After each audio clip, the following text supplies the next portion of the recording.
Type पढ़ रहे थे उसी टाइप का एक बी टाइप का क्वेश्चन आता है। मतलब कि जो हमने पढ़ा है कि लाभ कितने का हो रहा है, हानि कितने का हो रहा है, हानि परसेंट ज्ञात कर रहे थे, हानि परसेंट का वैल्यू कितना हो रहा है ये आप ज्ञात कर रहे थे। तो उसी टाइप्स के क्या होते हैं कि अलग एक क्वेश्चन एग्जाम में पूछता है जो कि हम आपको एक बार बताना चाहेंगे। उससे बी टाइप के हिसाब से हम क्वेश्चन को सॉल्व कराएंगे। ये क्या है, देखिए क्वेश्चन जो है स्क्रीन पे आपको शो करेगा। क्वेश्चन ये है कि एक व्यक्ति दो वस्तुएं एक ही मूल्य पर बेचता है।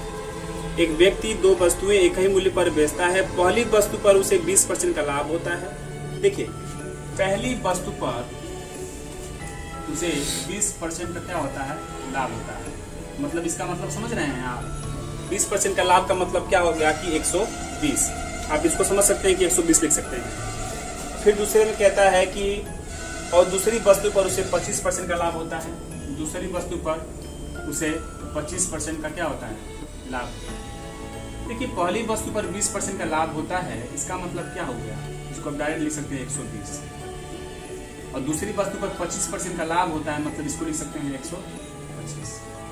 अब देखिए क्वेश्चन कहता है, फिर कहता है कि यदि पहली वस्तु का क्रय मूल्य 10,000 रुपए हो तो दूसरी वस्तु का क्रय मूल्य ज्ञात कीजिए। इसका मतलब देखिए क्वेश्चन ये है कि एक व्यक्ति दो वस्तुएं एक ही मूल्य पर बेचता है। पहली वस्तु पर उसे 20% का लाभ होता है तथा दूसरी वस्तु पर उसे 25% का लाभ होता है। यदि पहली वस्तु का क्रय मूल्य 10,000 रुपए हो तो दूसरी वस्तु का क्रय मूल्य ज्ञात करिए।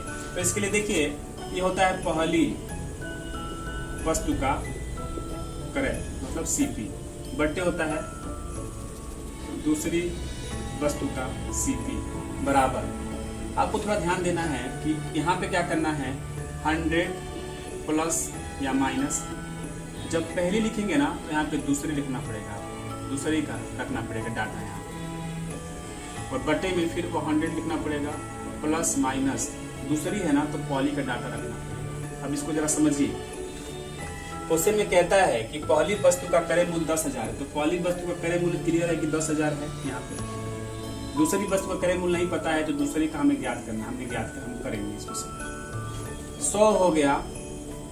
देखिए इसमें पहली वस्तु में उसे 20% का लाभ होता है और दूसरी वस्तु में 25% का लाभ होता है। और हमने आपसे कहा कि जब पहली वस्तु का रखेंगे यूनिट उसके सामने हमेशा दूसरी का रखेंगे। दूसरी मतलब कितना, इसको रखेंगे 25% लाभ वाले को। तो जब 100 था तो 100 हो गया। अब प्लस 25% का लाभ होता है मतलब ये 25।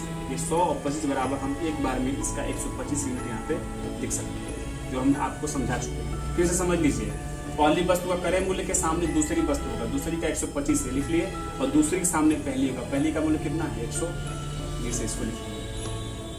5 से कट जाएगा 5 दूना 10, 5 बचे 25। 5 से कटेगा 5 दूना 10, 5 चौके 20। 25 से कट जाएगा 25 चौको, इसमें का 100 हो जाएगा 400। तो 24 चौको गुणा करेंगे, 24 चौको हो जाएगा 96। 24 चौको 96 और डबल 0 96 और जो बच गया है वही आपका क्या है, दूसरी वस्तु का सीपी। क्लियर समझ लिए क्वेश्चन को।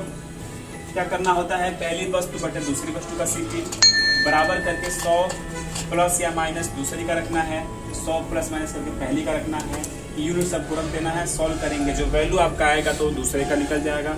इसी हिसाब से आपसे क्या कह सकता था, पहली का पूछ सकता था कि पहली का सीपी क्या है तो दूसरी का मान उसको देना पड़ता है। इसमें से कोई भी पूछेगा, इसी फार्मूले पे आप काम करना होगा।